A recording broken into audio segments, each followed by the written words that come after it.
Hey guys, welcome back to our channel. In this short tutorial, I'm going to show you how you can enable quick links on your home tab in Microsoft Edge really quickly. So drop a like and now let us dive into this. So head over to Microsoft Edge, launch it on your desktop computer or on your laptop.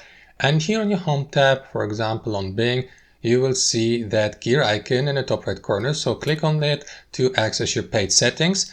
And after that, you will be given access to these customization tools to customize your home tab here on Bing. So what you want to do is take a look at that section here, quick links and such. So if you click on that arrow down icon here, you'll be given the opportunity to select either one row of quick links or two rows, or to turn quick links entirely off. So if I click on off here, these added websites here as my click links will disappear. So to turn them on again, open that menu again and simply select one or two rows. So let me go with two rows.